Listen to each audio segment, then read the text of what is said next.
She's not going to understand all that paperwork anyway. Mom barely follows the TV remote. I heard my son say it before I even turned the corner into the hallway. His voice was low, but not low enough. The words slipped under the bedroom door and into my chest.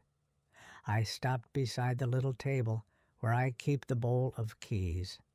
My hand went straight to the old brass house key on top. I live alone in this house, but in that moment I felt like a child eavesdropping. Daniel was in the living room, phone to his ear, pacing. "No, Emily, it's fine," he said, and his tone softened in that way he saves for his wife. She keeps saying she wants to make it easier for us. If she wants the will changed, we should just do it while she's still, while she's still able. The last word came out like something fragile he was afraid to drop. I stood there, fingers closing around the key until the teeth bit into my palm. Able, as if there was a clock somewhere, ticking down to the hour I would simply vanish from myself. "Dan," I called, because I've never liked listening to a conversation I'm not allowed to be part of. My voice sounded steadier than I felt. "The tea's getting cold." He jumped a little when he saw me, like I'd opened a door he thought was locked. "Hey, Mom," he said, lowering the phone. "Just talking to Em about, logistics." I could hear my daughter-in-law's voice faintly through the speaker, fast and practical. He jabbed at the screen. "I'll call you back," he murmured, and slipped the phone into his pocket. For a second, we just looked at each other. I took in his thinning hair at the temples, the crease that had settled between his brows these last few years. He looked more like his father every season. That hurt and comforted me at the same time. "You could have said it to my face, I said. "The bit about the remote." His ears turned pink. "Mom, I was just, you know how Em is. She worries. I didn't mean anything by it." "People rarely mean anything by the little cuts," I said, and let the key drop back into the bowl with a small, bright clink that sounded louder than it should have in my quiet Columbus kitchen. Outside, the late October wind pressed against the window, rattling the last brown leaves in the maple tree by the driveway. The sky had that flat Ohio gray that makes it hard to tell what time it is, morning or afternoon, yesterday or today. "Sit," I told him.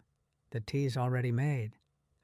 We've lived in this part of Ohio since Daniel was 8, back when my husband, Jack, got the promotion at the plant, and we traded a cramped apartment for this one-story house with its cracked driveway and its stubborn little yard that refuses to grow anything but dandelions and 2 rose bushes. I have outlived both the plant and the roses, but the house is still here, wrapped around me like an old cardigan.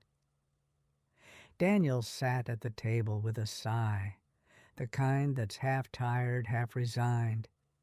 He picked up his mug, looked at the untouched slice of banana bread I'd put in front of him. "You don't have to fuss every time I come over, Mom," he said.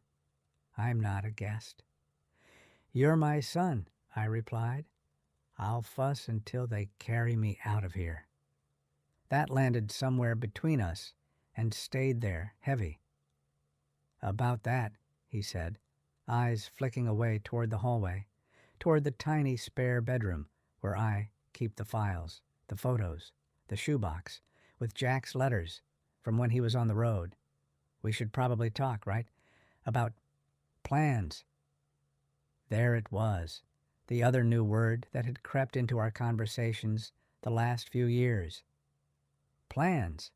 It sat beside Abel like 2 little vultures on a branch. "We can talk," I said, "but not like I'm not in the room."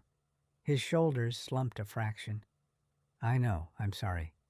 He broke off a corner of the banana bread and pressed it between his fingers. He'd used to devour my baking, back when his legs were always bruised from the yard and his pockets full of rocks. Now, every bite seemed like another task on a list.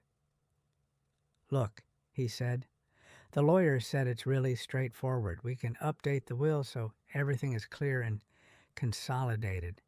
It'll make things so much easier when the time comes. When I die, I translated, because I've lost patience for euphemisms. He winced. Yeah, when that happens, M's worried about assets, about probate, all the stuff that can get messy. We've seen some ugly situations in her side of the family. I took a sip of tea, lukewarm now. The key bowl was just within reach, and I let my fingers drift to it again, circling the rim. Jack had screwed a little brass hook under it years ago, and for decades his key and mine had hung there together. Two small, ordinary promises that we would all be able to come home. After he died, I couldn't bear to take his key down.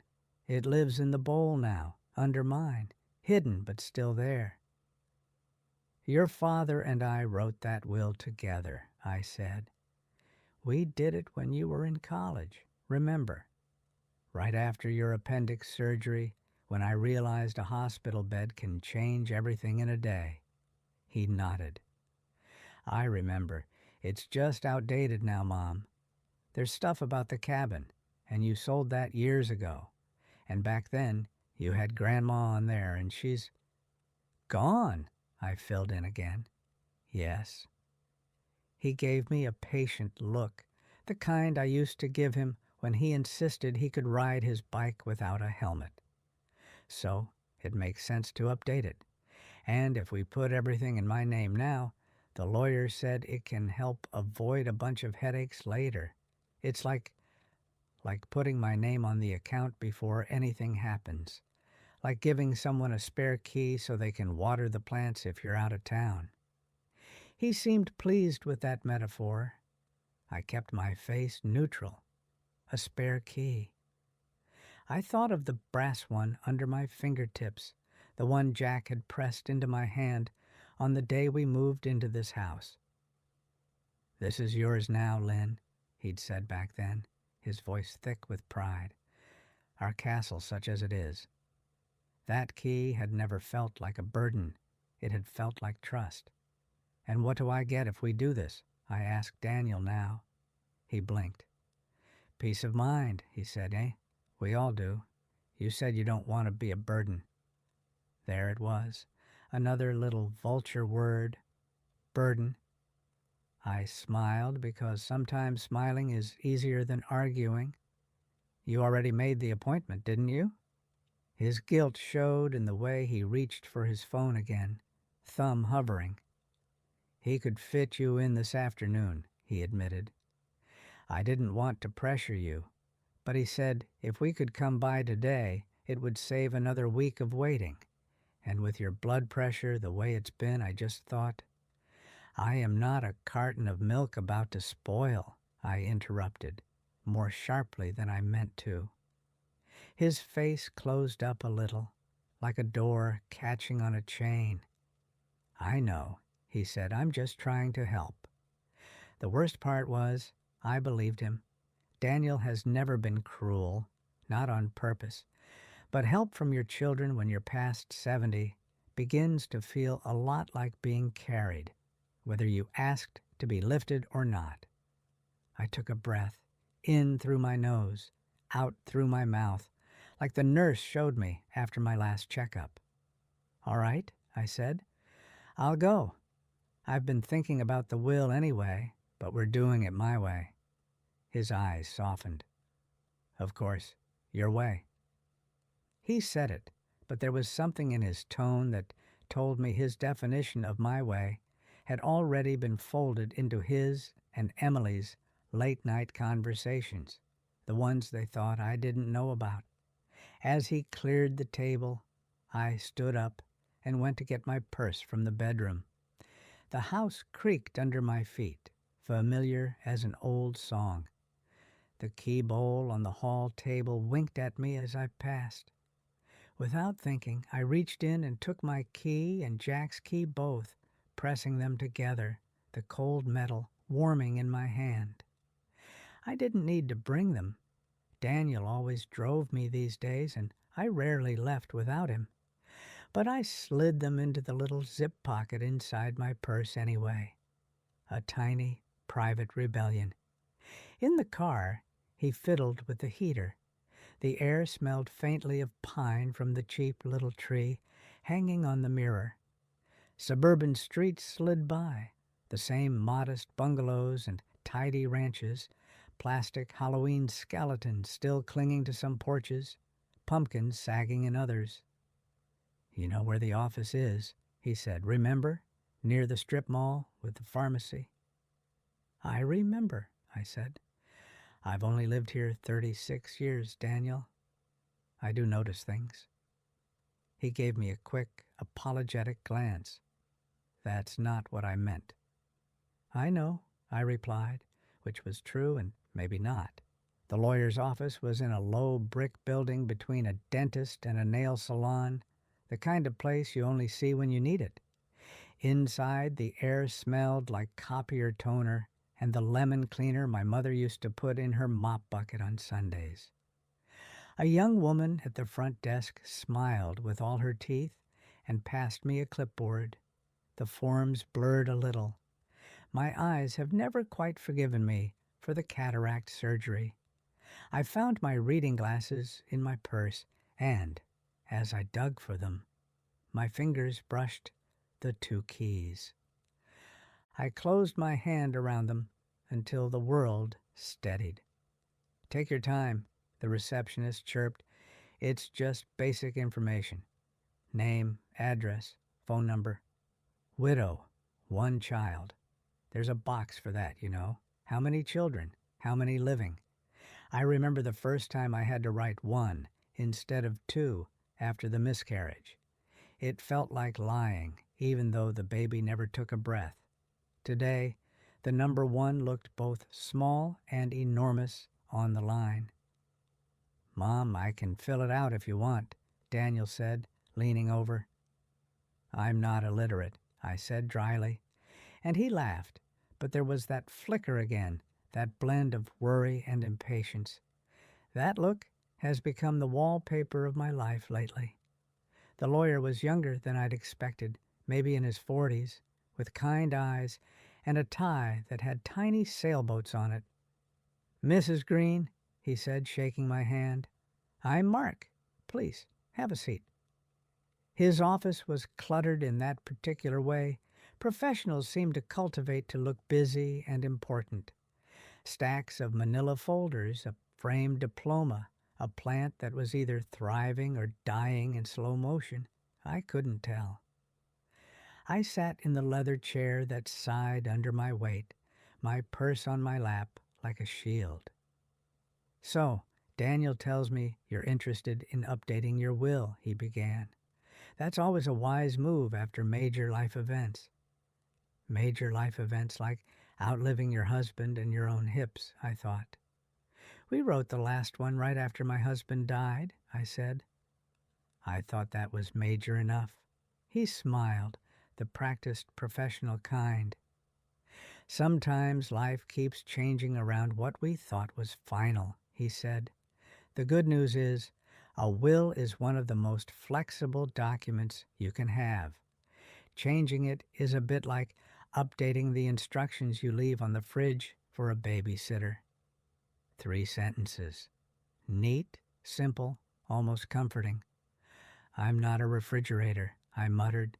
Too low for him to hear, I hoped. "My mother is still living in the house she and my father bought," Daniel cut in. "We were thinking, instead of, splitting things or leaving it vague, that everything could go directly to me, like we talked about." He looked at me then, as if to show he wasn't trying to hide anything, but only if that's what she wants.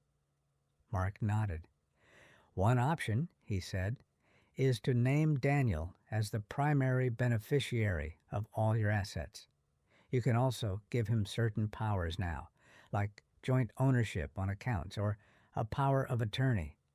That's kind of like giving someone a spare key so they can take care of things if you're not able to answer the door yourself.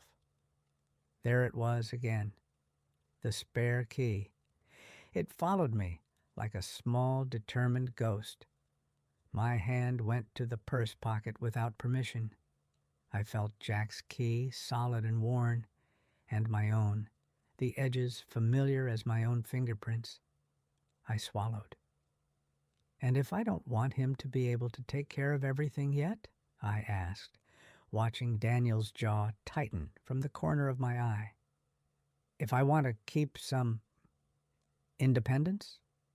Mark's face softened in a different way then, less polished.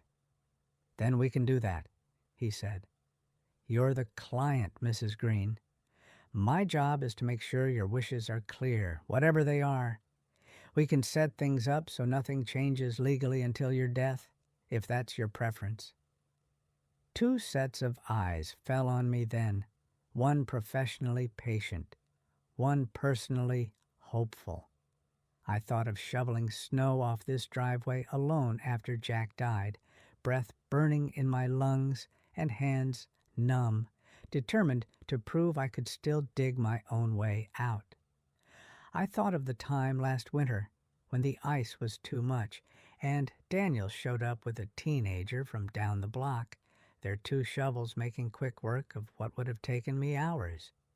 Independence is a funny word when your knees sound like popcorn every time you climb the stairs. I don't mind making things easier for him later, I said slowly. I don't want to vanish while I'm still here. The words surprised me as they came out. I hadn't realized that was what I'd been afraid of until I heard myself say it. Daniel leaned forward, elbows on his knees. You're not going to vanish, Mom, he said. That's the whole point. We're doing this so we can take care of you. The more people tell you you're not disappearing, the more you begin to wonder what parts of you they've already stopped seeing. Mark cleared his throat gently. Why don't I step out and let you two talk privately for a minute, he suggested. When I come back, you can tell me how you'd like to proceed. He left, closing the door softly behind him.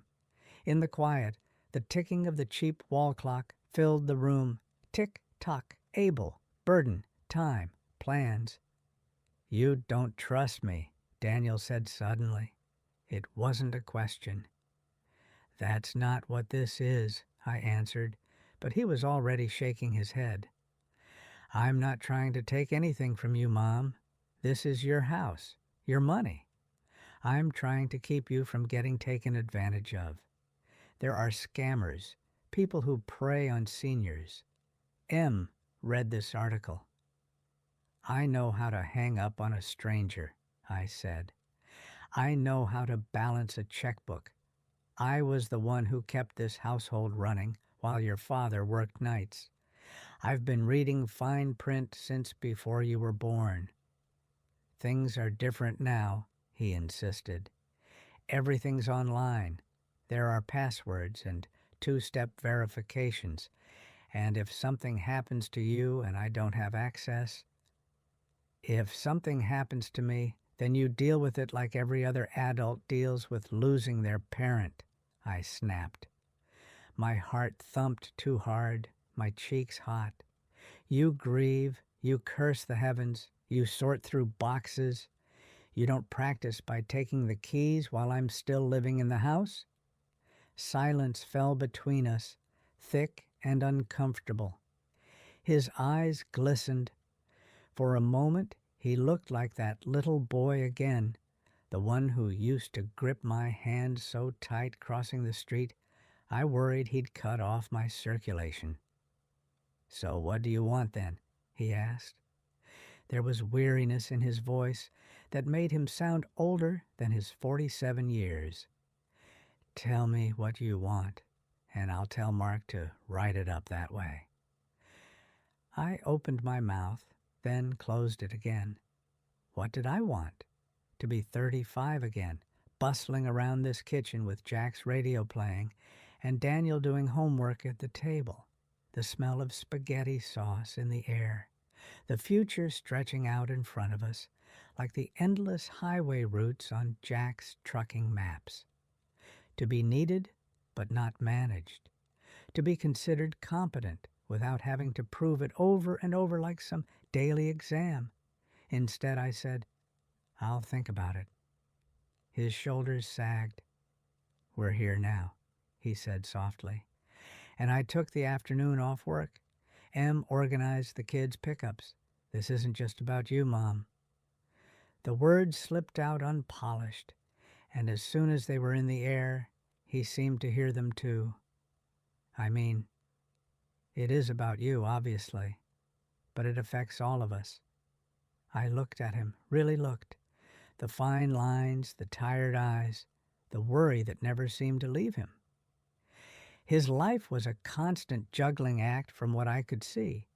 Work, kids, mortgage, a wife prone to anxiety.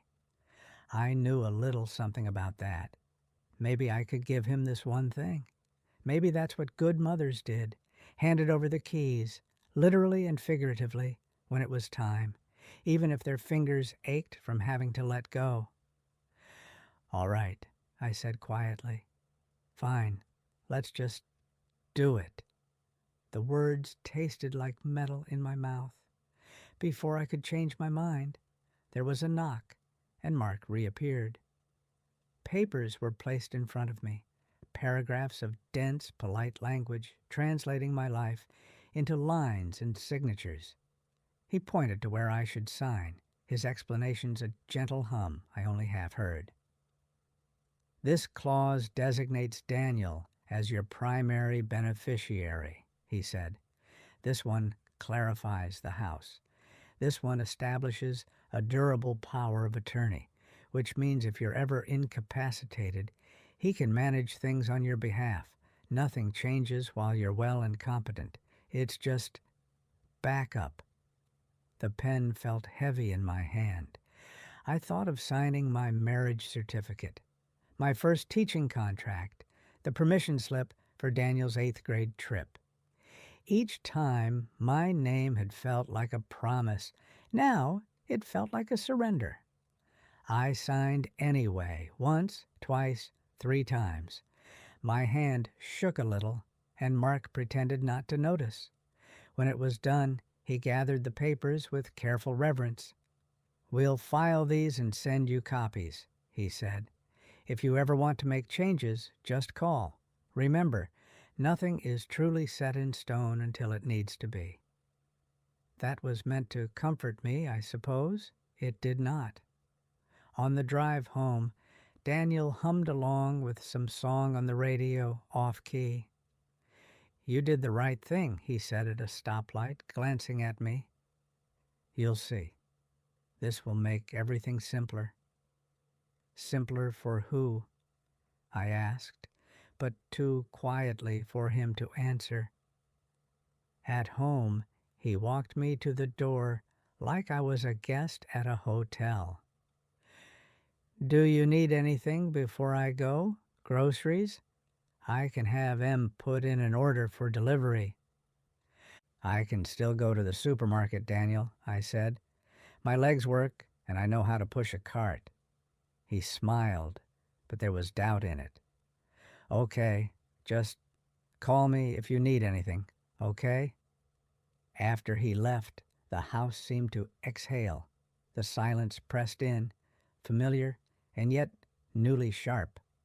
I walked down the hallway to the little table and tipped my purse out slowly, watching its contents spill, wallet, tissues, lipstick worn down to a nub, reading glasses in their cracked case, and finally, the 2 keys. They landed with a clatter on the wood. I picked up Jack's key, turning it over. Years of use had smoothed the metal where his thumb once rested. Well, love, I murmured, because I still talk to him sometimes when the house is too quiet and I forget I'm supposed to be talking only to myself. Looks like I might have just signed us both out of here. The phone rang then, its shrill sound making me jump. I wiped at my eyes with the back of my hand before answering, out of habit, as if the person on the other end could see me. Hello? Linda? It was Sarah, my neighbor from 3 houses down. She has lived on this street almost as long as I have, though she's a few years younger. We used to trade recipes and gossip when our kids were small. Now we trade doctor recommendations and jokes about our joints. You busy? Not especially, I said. Why? She hesitated, and in that little pause I felt something tighten. I just saw Daniel leaving, she said. So I figured you were back. Did you just come from the lawyer's? I frowned, moving closer to the window without thinking, though I knew she couldn't see me. Through the thin curtains I could just make out her house, the neat porch, the cheerful wind chime tinkling in the breeze. Yes, I said slowly. How did you know? Because he told my Mike last week, she said, in the driveway. Men think we don't hear anything when they're talking over the hoods of their cars. Her voice dropped, gaining a sharp edge I rarely heard. Linda, what exactly did you sign today? I sank down onto the little bench by the door, the one where people put on shoes and where Daniel's soccer cleats used to stink up the whole hallway. The keys were still in my hand, the metal cool against my palm. He changed the will into his name, I said. Well, I changed it, I suppose. It's done now. On the other end, a small, furious silence. I could picture her, lips pressed together, eyes narrowed. Listen to me, she said finally, each word clear. Stop. Don't do anything else. Don't throw anything away. Don't sign anything else. Come to my place. Sarah, it's already... I know what time it is, she cut in. Just grab your purse and come over. Now, Linda, please. The last word wasn't sharp. It was soft, urgent, threaded with something that made my skin prickle. I looked at the keys in my hand, my house key sitting in my palm like a question, Jack's key resting beside it like memory. My heart beat a little faster, not from fear exactly, but from the sense that some small, invisible line had been crossed this afternoon, and I hadn't noticed until now. Slowly, I closed my fingers around the keys, feeling their familiar weight, then pushed myself up from the bench. The hallway stretched in front of me, the narrow strip of carpet worn in the center from decades of footsteps, of coming and going, of doors opening and closing. I took a breath, slipped my shoes on, and, without quite knowing why yet, turned the deadbolt with a soft click, stepped out into the gray Ohio evening, and started walking toward Sarah's front porch. Sarah's wind chime was already jangling before I stepped onto her porch, the little metal tubes clashing in the chilly breeze like they were arguing with each other. And for a second I thought, how appropriate. Then I scolded myself because sarcasm is a young woman's shield, and I have lived long enough to know better. But still, there it was in my chest, that sharp little edge, and my fingers tightened around the 2 keys in my pocket as I rang the bell. They were warm now from my palm, my house key and Jack's old key pressed together like they were conspiring. And when the door opened, Sarah's face appeared, hair pinned up with one of those big clips she always wears, cheeks pink from the oven or from worry. I couldn't tell. Thank God, she said. Not hello, just that. And she pulled me inside with a hand on my elbow, like I was something fragile and valuable at the same time. You walked over? In this wind? You should have called me. I would have come get you. "It's 3 houses," I protested, slipping off my shoes on her mat because my mother's voice is still in my head. After all these years, no outside dirt on another woman's floors. If I can't manage that, we've got bigger problems than the ones you think I have. She shut the door firmly, the thud more final than it needed to be, then turned and just looked at me for a moment, taking in my face in that frank way. Only someone who has seen you cry over burnt casseroles and broken curfews can. "Sit," she said finally, nodding toward the kitchen. "I've got coffee on, and there's leftover peach cobbler unless Mike finished it for breakfast." "Has he ever not finished cobbler for breakfast?" I asked, and she snorted, the old rhythm between us sliding back into place for just a heartbeat, something simple and ordinary, before the conversation we both knew we were about to have. I followed her down the narrow hallway, the layout of her house a mirror of mine, but reversed. Same builder, same year, everything flipped, like walking through a familiar dream where the furniture has been rearranged. Her kitchen smelled like coffee and cinnamon, and the radio on the counter was tuned low to some oldies station, a woman singing about love in a voice that had outlived decades. The table was already set with 2 mugs, a sugar bowl, and a plate with exactly 2 squares of cobbler, which told me she had been waiting. Whatever she'd been doing before she called me, it hadn't been casual. We sat, and she poured, and for a moment we just listened to the drip of the last bit of coffee in the pot, and the song on the radio, and the faint rumble of a leaf blower somewhere outside. "So," she said at last, "tell me exactly what you did this afternoon." I took a sip, the coffee strong enough to stand a spoon in, just the way I liked it, she knows, after 30 years of block parties and PTA meetings and potlucks. You learn how your neighbor takes her coffee, even if you forget where you put your own reading glasses. "I signed some papers," I said, making it sound smaller than it felt. "The will, updated, and something about power of attorney, so Daniel can handle things if I'm ever not able." The word tasted bitter this time, and I set the mug down with more force than I meant to. The spoon rattled in the saucer. Sarah's eyes narrowed, the way they do when she's watching a politician on TV she doesn't trust. "You signed a power of attorney?" she repeated, counting the syllables like they might rearrange themselves if she said them slowly. "Linda, did they explain what that means?" "They explained plenty," I said, bristling, because I may be tired and a little confused sometimes, but I am not an idiot. "The lawyer said it was like, what was the phrase? Backup. Instructions on the fridge for a babysitter, something cute like that." "That man," she muttered under her breath, more to herself than to me. "And Daniel? What did he say?" I shrugged, the movement tight around my shoulders. "That it will make things easier," I said. Those were the magic words today, apparently. Easier for everyone. Less headache.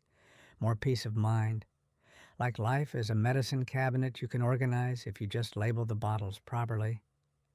"Did anyone," she asked carefully, "say the words 'right now' to you? As in, he could start using it right now?"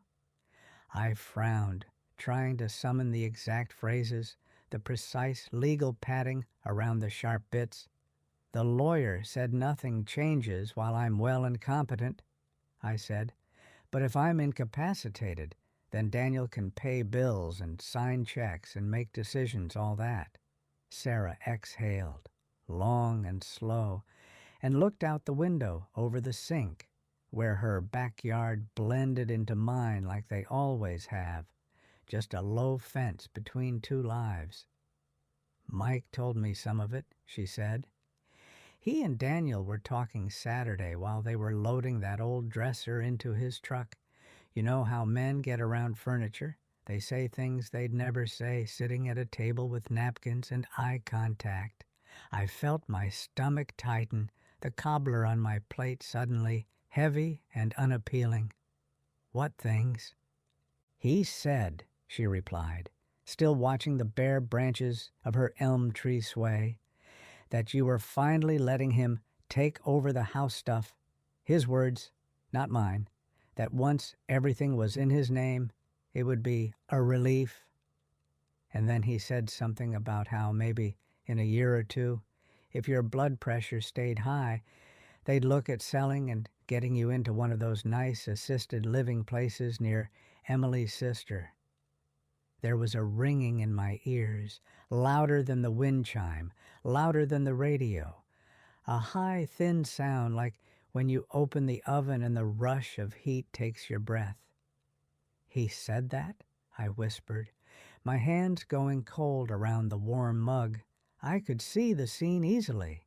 Daniel leaning against Mike's truck, voice low, telling it like a practical plan, like home improvement or refinancing, because he would not have said it with malice, but that made it no easier to swallow.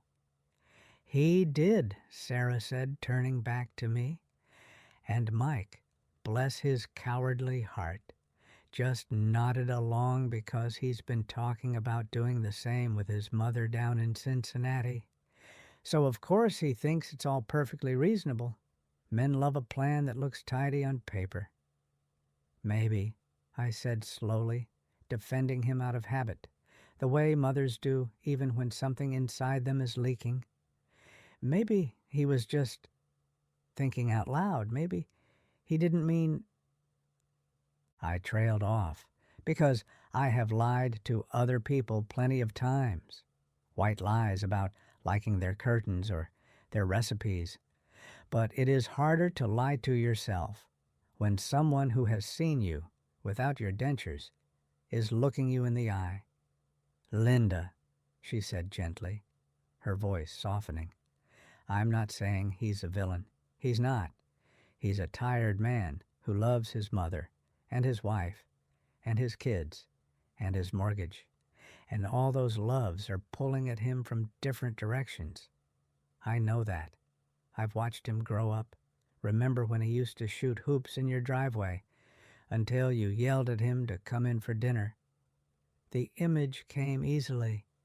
Daniel at 12, sweat-damp hair sticking to his forehead, the ball thumping against the cracked concrete, my voice calling from the kitchen window, the smell of chicken and rice and Jack's laughter in the background, time folding in on itself like laundry. But, she went on, loving you doesn't mean he automatically knows what's best for you, or that his version of easier is what you would choose, especially when there's money and property involved. I know that, I said, but it came out small, more like a question. Do you?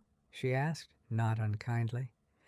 Because when Mike came home and told me what Daniel said, I got this awful feeling in my gut, the same one I had when my cousin Carol signed over her house to her son just to make things easier, and then 6 months later he'd taken out a line of credit on it without telling her. And when she complained, he said, "But Mom, it's technically my house now. Why are you so upset?" I flinched, because the thought of Daniel doing something like that was like imagining the sun crashing into the earth, possible in theory, catastrophic in practice. Daniel would never, I began, and she held up a hand. I know, she said. I know he probably wouldn't, not on purpose, but that's the thing. You can't sign away your protection based on the person they are today and the mood they're in when they hug you goodbye.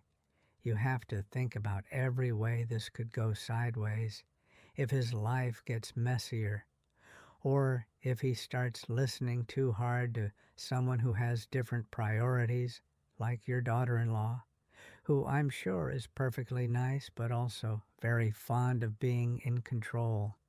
If her Christmas table seating chart is anything to go by. I couldn't help it. A tiny laugh escaped me. Picture of Emily with her spreadsheets and her color-coded calendar on the fridge, assigning chairs like she was staging a summit. She means well, I said, because it's true.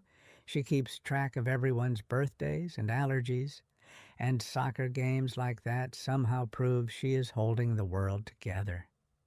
Meaning well and doing well are not the same thing, Sarah replied, getting up to pace a little, her slippers whispering against the linoleum. Listen, I've been reading about this stuff, you know me. Once Mike's mother had that stroke and her youngest started making moves on her bank accounts, I went on one of my little research binges. The internet is full of horror stories, people giving their kids access just in case, and then finding out there's no undo button without a fight. I sat back, the chair pressing into my shoulder blades, feeling heavier by the second. The lawyer said I could always change it, I said, hearing how flimsy it sounded now. He said nothing is set in stone. Sure, she said, as long as you're still considered competent and you have the energy and the time and the money to go back and change it, and as long as your son doesn't say, get offended and dig in his heels because he thinks you don't trust him. Ask yourself realistically, are you going to march back in there in 3 months and tell that nice man with the sailboat tie that you changed your mind? Or are you going to make another cup of tea and tell yourself not to make trouble?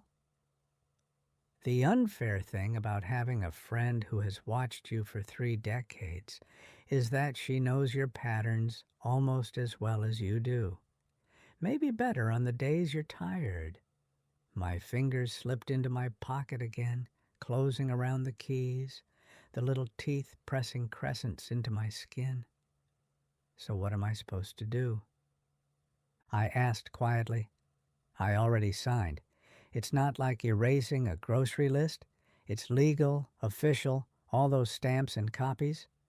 She stopped pacing and leaned on the back of her chair, looking at me with something like fierce tenderness. First, she said, we find out exactly what you signed, not just the friendly version they told you, the actual words. Then we figure out what can be unwound or limited, and then you decide what you want, not what they want from you, and we write it down properly. I grimaced, thinking of more meetings, more offices, more dense paragraphs of text that turned my eyes into useless marbles. I don't know if I have the energy for all that, I admitted. I'm tired, Sarah. I was tired before today, and now I feel like someone took a shovel to the inside of my chest. I know, she said softly, and that's exactly why you need someone in your corner who isn't your child, because children, even the good ones, they have their own worries and blind spots. And you're so busy trying not to be a burden that you'd rather hand them the keys than ask them to sit with your fear. The keys again, always the keys, I thought, my thumb rubbing over the little groove on Jack's old one, smooth from years in his pocket. Who's going to be in my corner then? I asked. You? Me, for starters, she said, with that stubborn glint I've seen when she argues with contractors and telemarketers. And my niece, remember Anna? The one who used to babysit Daniel sometimes when he was little. She works at a credit union now. She sees this kind of thing all the time. She can't give legal advice, obviously, but she can translate some of the gobbledygook, and if we need an actual professional, we get one who isn't already on a first-name basis with your son. Mark was recommended by Emily's cousin, I said, feeling slow, the pieces rearranging themselves in my head. They used him when they bought their house. Exactly, Sarah replied. So who do you think he sees as his long-term client? You who came in once at 72, or the young couple with 30 years of mortgages and wills and whatever ahead of them. I hadn't thought of it that way, and the realization landed like a little stone in my stomach. Nothing dramatic, just a new weight I couldn't ignore. I don't want to start a war, I said, more to myself than to her. I don't want Daniel feeling like I'm accusing him of something. He already thinks I don't believe he can handle anything. The roles reversed when I wasn't looking. He was so proud to help me after your Jack died, and I let him. Maybe too much, because it was easier to say yes than to argue. And now here we are. He brings me to the lawyer like he's taking me to the dentist. Sarah came around the table then and put her hand over mine, the one not clutching the keys, her skin warm and dry. "You're not starting a war," she said. "You're drawing a line, and a line is not a weapon. It's a boundary. There's a difference. You can love someone and still say, 'This far and no further.'" The radio switched to a commercial for car insurance, the cheerful voice promising protection and peace of mind if you just signed on the dotted line. And I almost laughed at the timing. What if it's too late? I asked, what if whatever I sign today means the house isn't really mine anymore, not the way I think of it? "Then we figure out what that means and what you can still do," she said. "Worst case, you live with a mistake you made with your eyes open, not with your head buried in the sand. But I don't think we're at worst case yet, and even if we were, you still get to decide how you carry it." I leaned back, my shoulders easing just a fraction, not from relief exactly, but from having a name for the unease that had been buzzing under my skin since we left the lawyer's office. "I don't have the paperwork here," I said. "He said he'd mail copies." "Then we don't wait for the mail," she replied briskly, that practical side of her kicking in. "Do you remember signing anything about your house title, like a separate sheet just about the deed?" I closed my eyes, walking myself back through the office, the stacks of folders, the pen in my hand, the way Mark's fingers tapped the pages lightly before he slid them toward me. "There was one that mentioned the property," I said slowly. He pointed at a sentence and said, "This just clarifies the house." That's all I remember clearly.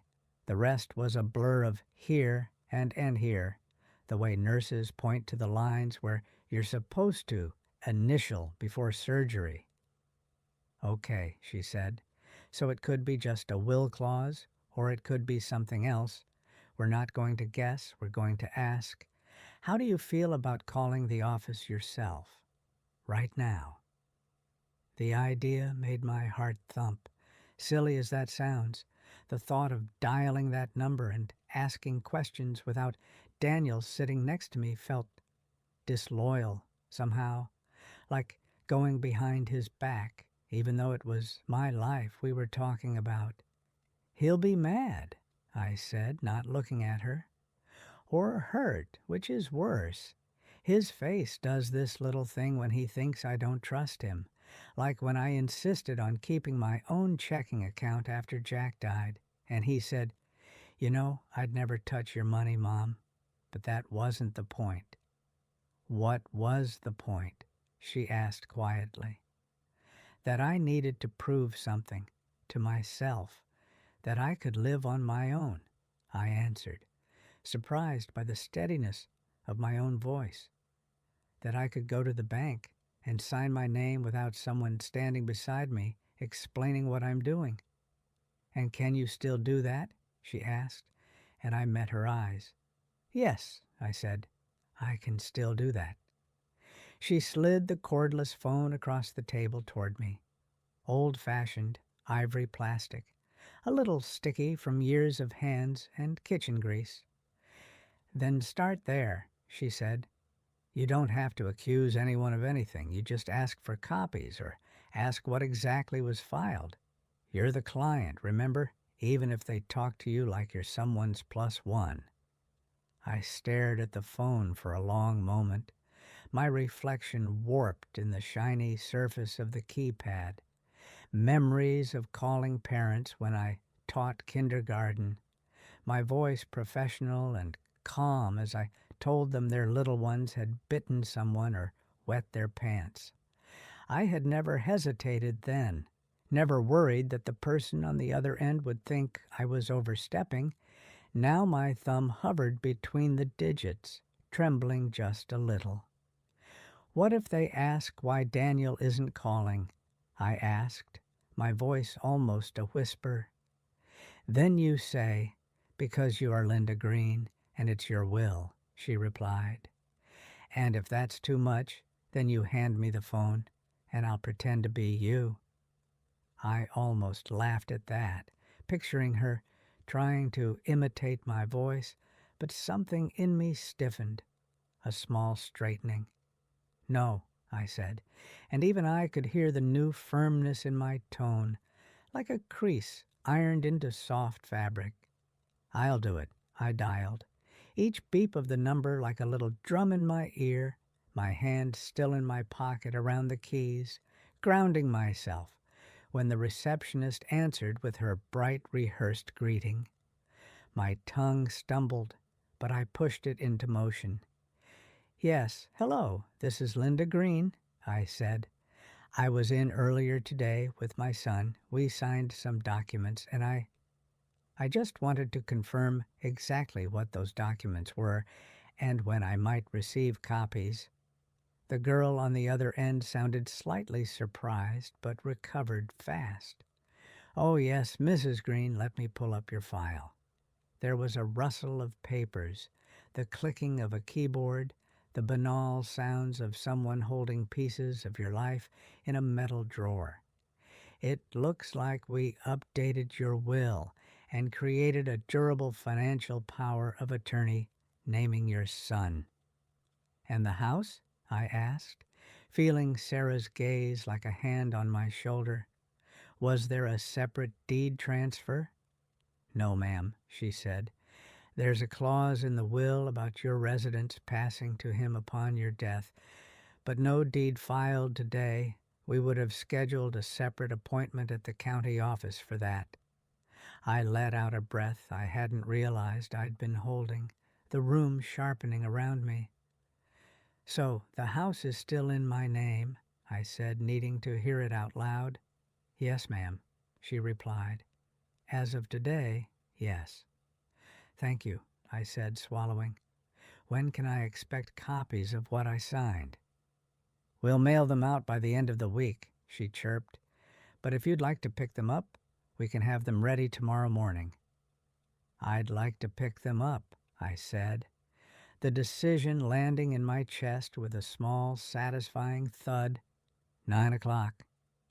Absolutely, she replied, and we hung up after the necessary niceties. I set the phone down slowly, my hand still curved around the shape of it even after I'd let go. Well? Sarah asked, unable to contain herself.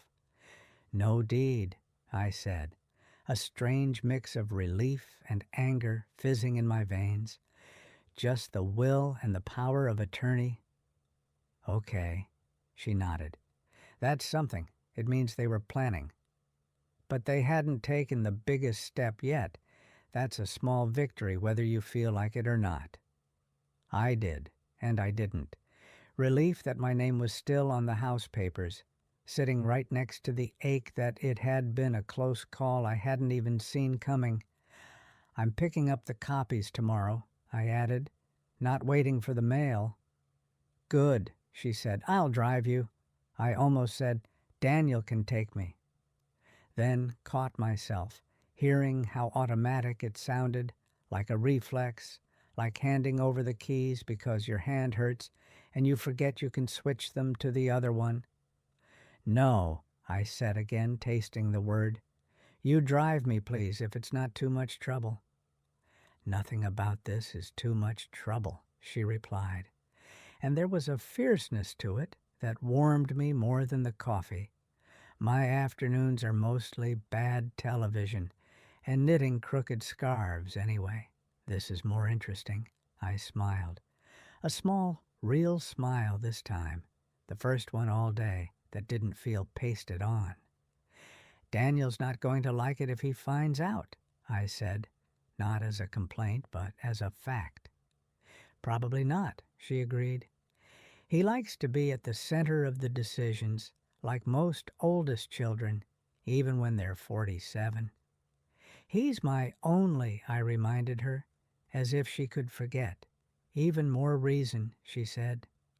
Only children carry the weight of the world on their backs and expect everyone to adjust their furniture to balance it. He'll be fine. A little hurt, maybe, a little huffy, but he'll live, and in the meantime, you get to see your own documents with your own eyes, not through his explanations. I glanced at the clock on her wall, shaped like a rooster, its red plastic comb faded from sunlight, the hands creeping toward 4. Ohio darkness coming sooner these days. My energy waning. I should head back, I said, before it gets too cold. She stood and came around the table, surprising me by hugging me tightly, her arms strong. "Linda," she murmured into my shoulder, "promise me something." "What?" I asked, my voice muffled by her sweater. "Promise me you won't sign another thing, not even a pizza receipt, without either reading it twice or having someone who's on your side read it with you." I chuckled, the sound watery. "I can manage pizza," I said, but I knew what she meant. "I promise," I added, and the word felt serious, like the vows we made at the altar and at hospital bedsides.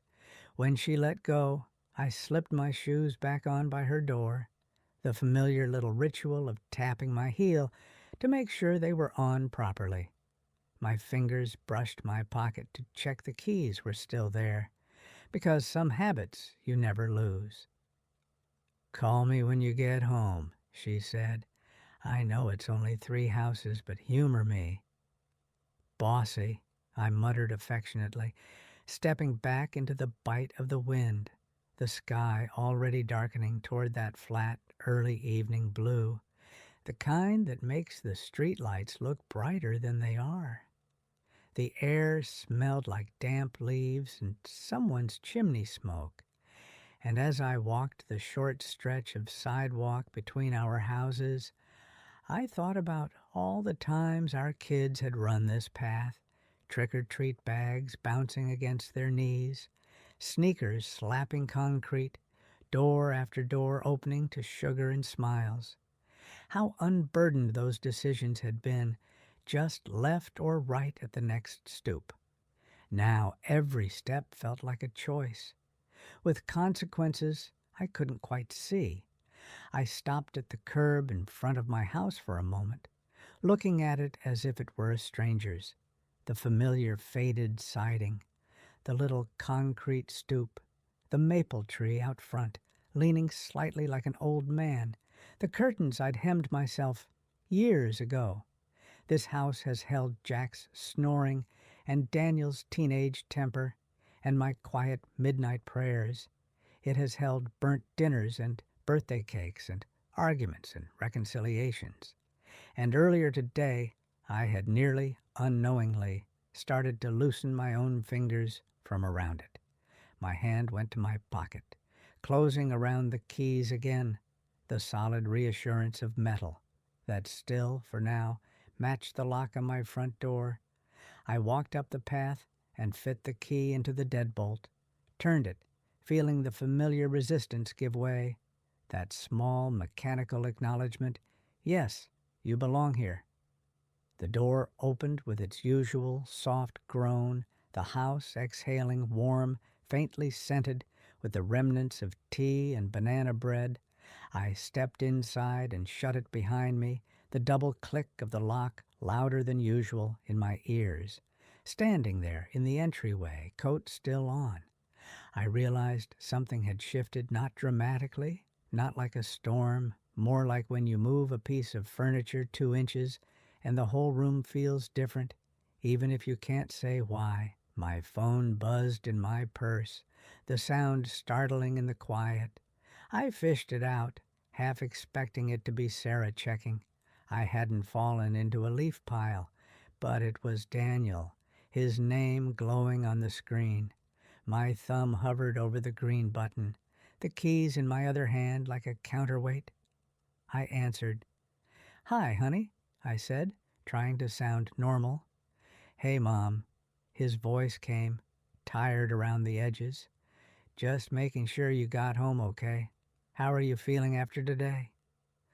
I glanced around at my hallway, the bowl on the little table, empty now that both keys were in my hand. "Tired," I said honestly. "A lot to think about." "I know it was a lot," he agreed quickly. "But you did the right thing, really." Em was saying at dinner how relieved she is that things are finally, in order. I thought of the phrase Sarah had used. Whose order? Whose idea of tidy? But I swallowed it, not ready to have that conversation yet, not over the phone, not when he was probably stirring a pot or helping with homework. "Daniel," I said instead, my fingers curling tighter around the keys until the teeth dug into my palm, a small pain that kept me present. "Tomorrow I'm going to the lawyer's office to pick up copies of what I signed." There was a pause, just a fraction of a second, but enough for me to hear the surprise that followed. "Oh," he said. "I mean, they'll mail them, won't they?" "You don't have to make a special trip, Mom. I can grab them next week after work." "I want to see them myself," I replied, keeping my voice calm, light even, like we were talking about a casserole recipe. "Sarah's taking me. She was going that direction anyway." A small lie, but one that made the conversation easier to carry. On his end, I heard the faint clatter of dishes, a child's voice calling for something, a door shutting, his life in motion, while mine moved slower now. "Okay," he said finally. "If that makes you feel better, sure, just don't let them confuse you, all that legal language. If you have questions, you know you can just ask me." Once, that offer would have warmed me.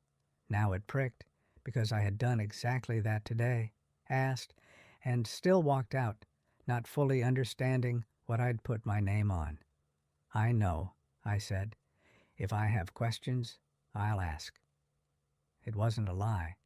I just didn't specify who I would ask first. "All right, I've got to help Luke with his science project," he said. "Love you, Mom." "Love you too," I replied. And after we hung up, I stood there a long moment, phone in one hand, keys in the other, the house around me quiet, but no longer feeling like the unquestioned background to my life, more like something I needed to tend to actively, a plant that could wither if I assumed it would always water itself. Slowly, I walked to the little table and set Jack's key back in the bowl. It landed with a gentle clink. I hesitated with mine, then closed my fist around it again instead of letting go. I walked down the hallway with it in my hand, feeling its weight with every step, past the family photos on the wall, Daniel's school portraits, Jack in his work jacket, my own younger face at a Christmas party, all of them looking out at me from behind glass. Fixed in time while I kept moving. In my bedroom, I sat on the edge of the bed and opened the top drawer of my nightstand, the one where I keep letters and old ticket stubs and the rosary from my mother. I placed my house key on top of the stack of envelopes instead of returning it to its usual place by the door. It looked wrong there, out of context, like a word in the middle of the wrong sentence, but also somehow right, a small reminder that I, too, had some say in where things went, I closed the drawer slowly, the faint slide of wood on wood loud in the quiet room, and in that small ordinary act something inside me turned. Not a revolution, not a grand gesture, just a quiet, deliberate click, like a lock rotated one notch closer to being opened from the inside rather than shut from the outside.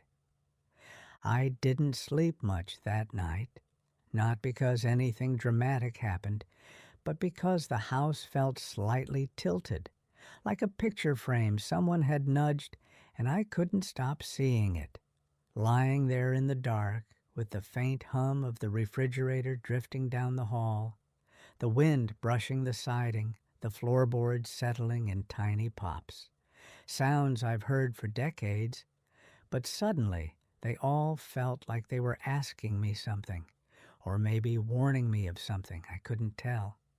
I kept half reaching for the nightstand drawer where I'd tucked my key, the real one, the one that opened the only home I've known as mine for more than half my life. But each time I stopped myself, because I knew if I held it again, I'd never sleep at all. When morning finally came, it slid in quietly, a gray Ohio dawn that softened everything, even the worry, though it didn't erase it. I got up slower than usual, every joint stiff as if my body was protesting. Not the lack of rest, but the weight of yesterday. I pulled on the sweater Jack always said made me look like I taught poetry instead of kindergarten. Soft navy wool that had stretched at the elbows over the years. And I padded into the kitchen, the tile cold under my feet. I made coffee the same way I always do, but even the sound of it dripping felt too loud, too sharp, as if I needed to adjust it the way you turn down the brightness on a screen until your eyes stop aching. And as I cradled the first mug between my hands, I found myself glancing at the front door, expecting maybe, I don't know what I expected, maybe Daniel showing up early because he'd already found out I'd called the lawyer's office without him. Maybe a sudden knock, but the house stayed still, empty but not unfriendly, just waiting like I was. At 9 sharp, Sarah pulled into my driveway, her old Corolla rattling like always. She waved at me through the window, over-enthusiastic as if she were picking me up for a road trip, and not a second visit to the lawyer in less than 24 hours. I slipped my key into my coat pocket before stepping outside. And even though the wind was milder than yesterday, I felt exposed, like a woman walking out without makeup for the first time in years. "Morning," she said when I slid into the passenger seat. "Did you sleep at all? You look like you've been through a washing machine on the delicate cycle." "Thank you," I said dryly, fastening my seatbelt. "I love starting the day feeling glamorous," she snorted. "Oh, hush, you know what I mean." The drive was short, the same dull stretch of road with its modest strip malls and gas stations, the trees still holding on to the last rags of their leaves. But it felt different sitting beside her. Not my son. Not someone who would interpret my uncertainty as incapacity. Someone who saw me as I was. Not as who she feared I was becoming. When we walked into the office, the receptionist gave us the same bright smile. But this time, I felt something settle in me, a spine straightening. I didn't shrink the way I sometimes do in places where other people hold authority. "Mrs. Green," she chirped, "we have your documents right here. I'll take all of them," I interrupted gently, stepping forward. "And I'd like a moment to look them over before we leave." Her smile faltered just half a second. Then she turned and grabbed a thick envelope from the shelf behind her. I could see the corner of the will through the paper, the notary stamp, the clipped edges, all of it suddenly too real. Sarah and I sat in the corner chairs, the ones with the vinyl cushions that always feel either too cold or too warm. And I took a breath before opening the envelope, the smell of fresh laser-printed paper rising up, sharp and clean, almost sterile. I spread everything in my lap, the will, the power of attorney, the witness statements, each page a loud reminder of how yesterday had slipped past me faster than I'd meant it to. "Okay," Sarah murmured, leaning close. "Just start at the top, one line at a time. No panic unless we see actual smoke." It was meant to make me laugh, but my chest tightened anyway. I read the first page slowly, my eyes catching on phrases like full authority and rights to manage, each one like someone chipping away at a piece of stone, not violently but persistently. And the confusion I'd felt yesterday came rushing back, that sense of signing away something intangible, not just property, but the idea that my decisions were wholly mine. "This part here," Sarah whispered, tapping a paragraph with her finger. "See how it says effective immediately? That's not the same as only when incapacitated." He wrapped it in those words, but look at the next sentence. And there it was, the sentence I had not noticed, the one I had skimmed past because the lawyer had been talking and Daniel had been nodding and my hand had been tired. A line that said he could act on my behalf, whether the principal is present or unavailable. And that one word, unavailable, struck me harder than anything yesterday had, because unavailable could mean anything. A doctor's visit, a nap, a moment when I didn't pick up the phone, and suddenly all the little versions of me that existed in Daniel's mind rose up like a mirror. The mother who lost her glasses, the woman who took a little longer to climb out of the car, the person who typed slowly into her phone, all of those harmless signs of aging that could be recast as unavailability without anyone meaning to. "I didn't see this," I murmured, my voice trembling. "I didn't."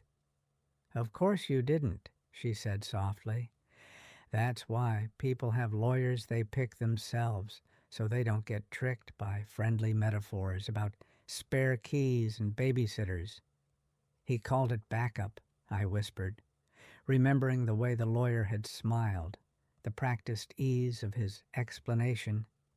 "He said nothing would change unless something happened." And technically he wasn't lying, she said, because the change happened the minute you signed, whether you felt it or not. I stared at the page, the words blurring slightly as tears pricked the corners of my eyes, not from anger exactly, but from grief, a small grief, the kind that creeps into your life quietly, the kind that comes from realizing someone lowered a ceiling over your head while you were looking at the floor. "Let's ask him," Sarah said suddenly, sitting up straighter. "Let's get him in here, right now, and have him explain that sentence to your face, without the cozy analogies." "No," I said quickly, the instinct rising up from somewhere deep, somewhere maternal, somewhere afraid. "If he calls Daniel, if he tells him I came back, I don't want to start this like a confrontation. I'm not ready for that." Sarah paused, then nodded slowly. "All right," she murmured. "Then we take the papers home and we call someone else, someone who works for you, not your son's side of the family." I gathered the documents back into the envelope, my hand steady now, strangely steady, as if the fear had burned through and left clarity behind. We walked out into the cold, and as the door swung shut behind us, I felt something shift again. Not big, just a little click, like yesterday's, part of a series of small movements turning me back toward myself. In the car, the envelope on my lap, Sarah glanced over at me at a stoplight. "How are you holding up?" she asked, and I shrugged, a tight upward motion.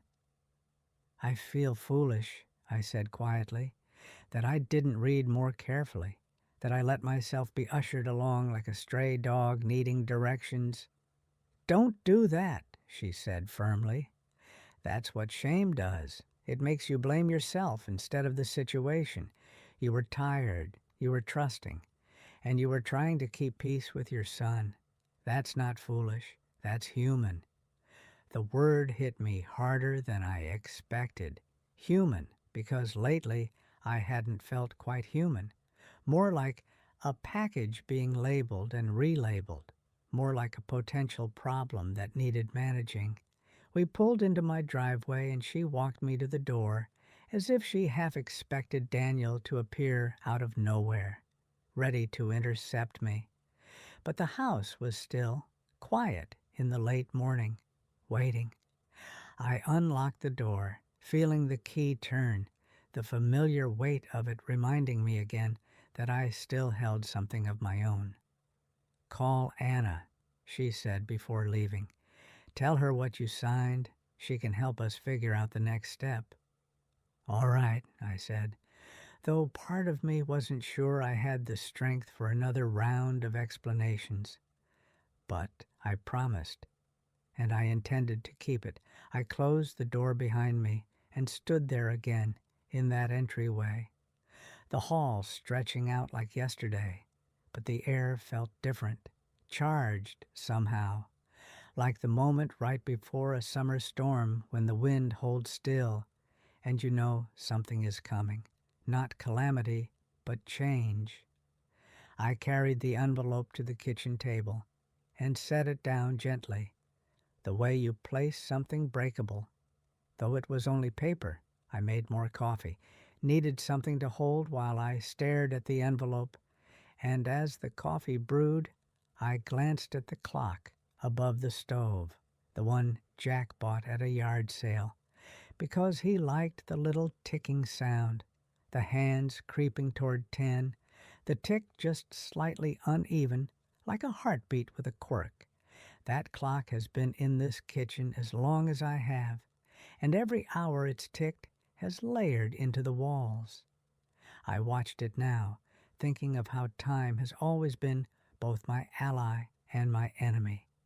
It had softened grief, allowed joy, created miles of memories, but it also had become something people used against me, slipping the word able into conversations like a warning.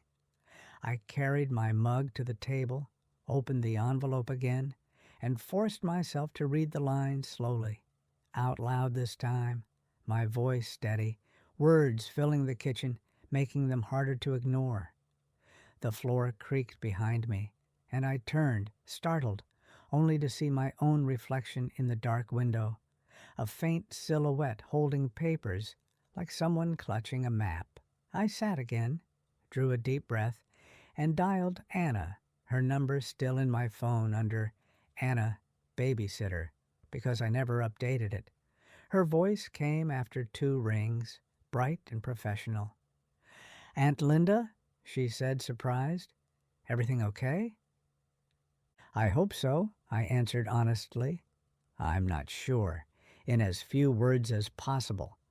I'd learned from experience that young people, even kind ones, don't have unlimited patience for wandering stories.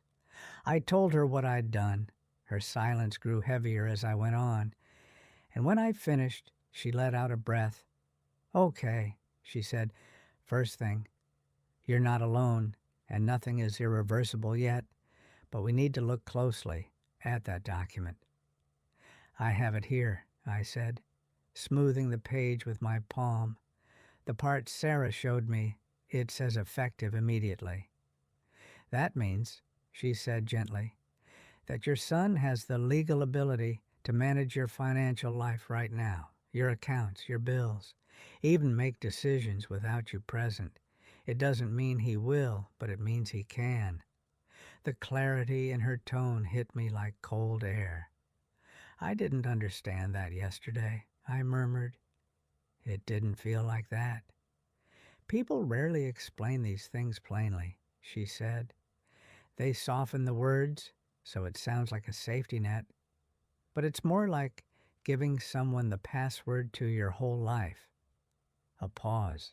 Then she added, one thing we can look into is revoking it or replacing it with something more limited. But you'll need someone, another attorney, to help you. Someone who sees you as the client, not your son. Revoking, replacing. Words that sounded both hopeful and frightening. Would that upset him?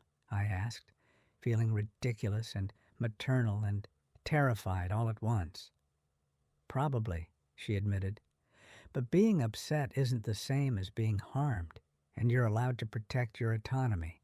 Autonomy. That word felt like a muscle I hadn't used in a long time, stiff but not broken.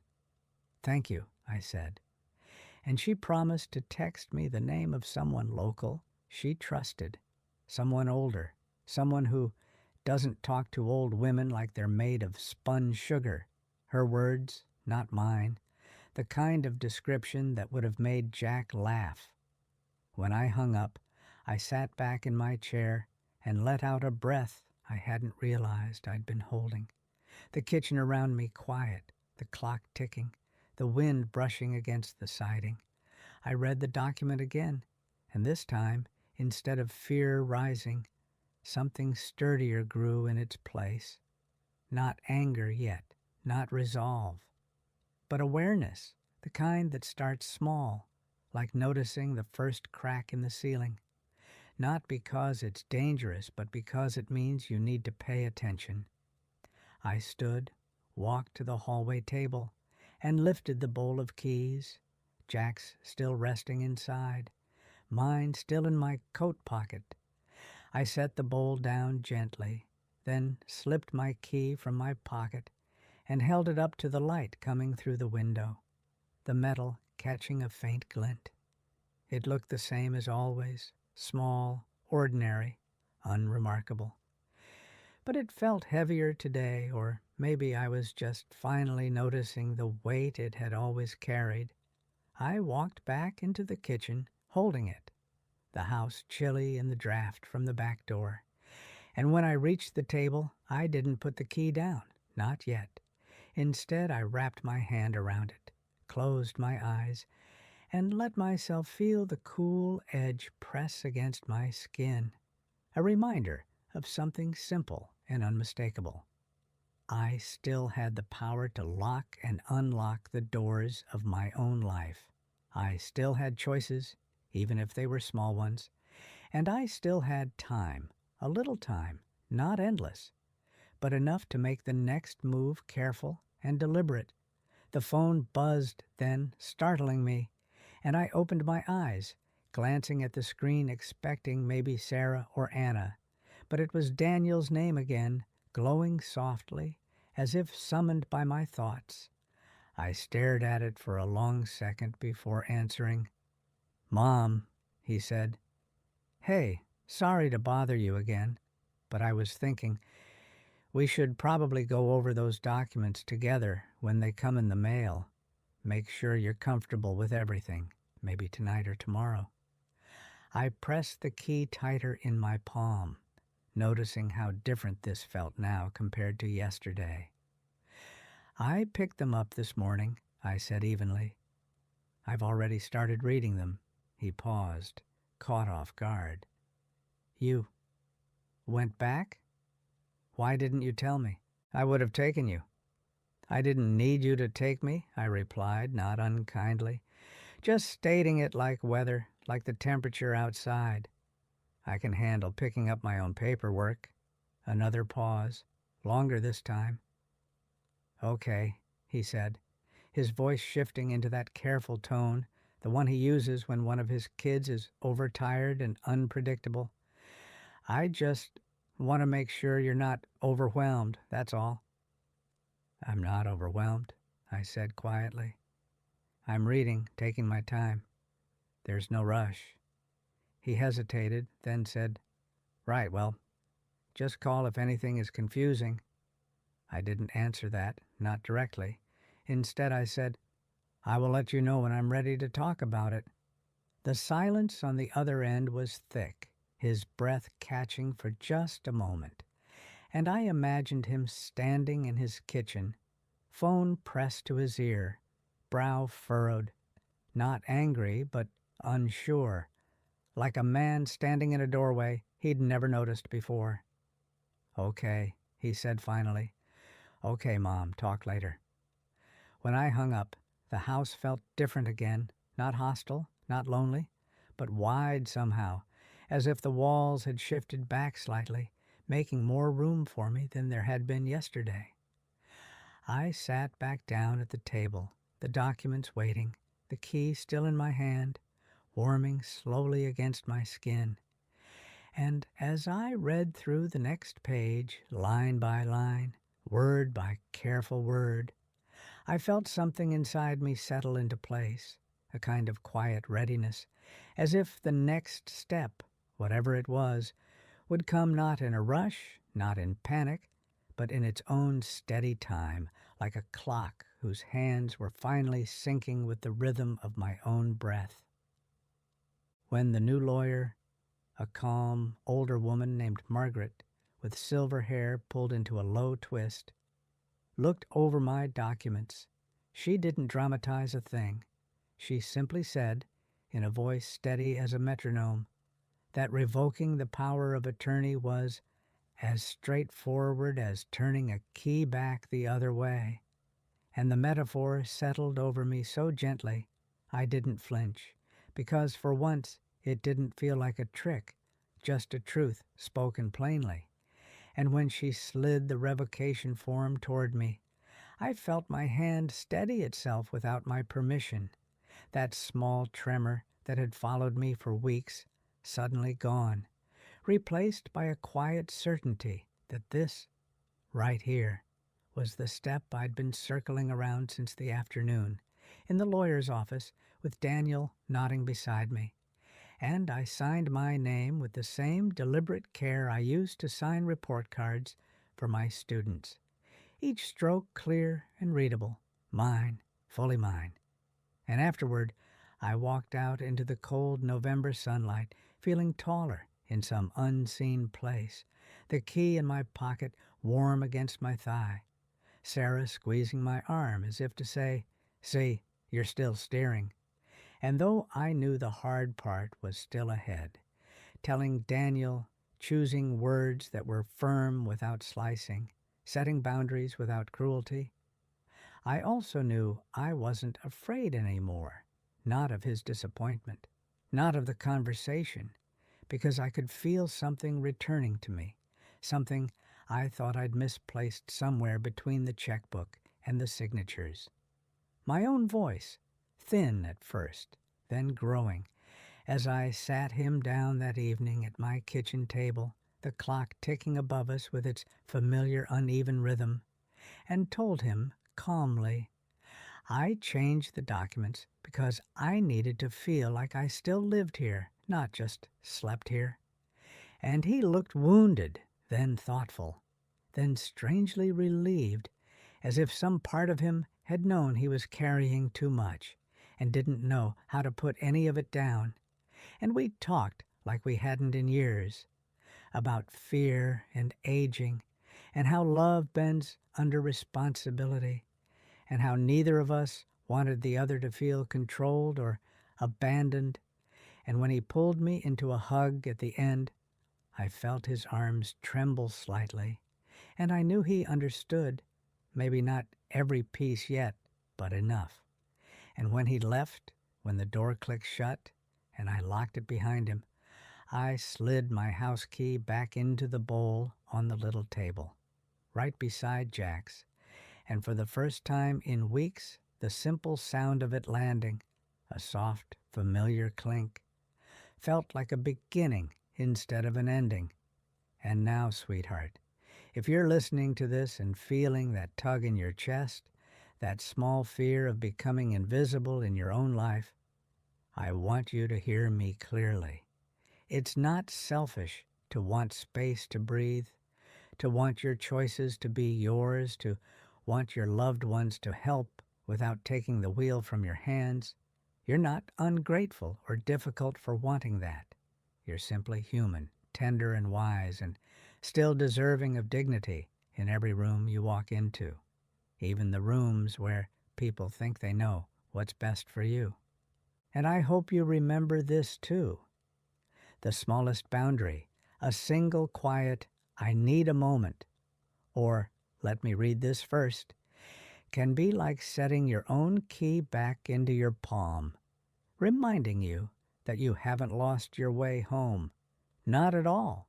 You're just learning to protect the doorway. Now let me ask you something from my heart. If you were in my place, would you have signed to keep the peace, or would you have stepped back like I finally did and asked for clarity before giving anything away? Tell me in the comments. I'd truly like to hear your story, because every one of us has faced a moment where our voice felt small but still needed. And if this story touched that place in you, I'd be grateful if you subscribed so we can walk through these moments together. And remember, gently, people learn how to treat you from the steadiness of the boundaries you keep, even the soft ones. Did you like the story? And which city are you listening from? Let's meet in the comments.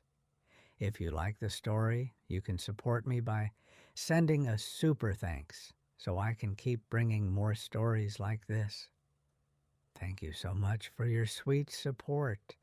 I'm looking forward to your comments on the story.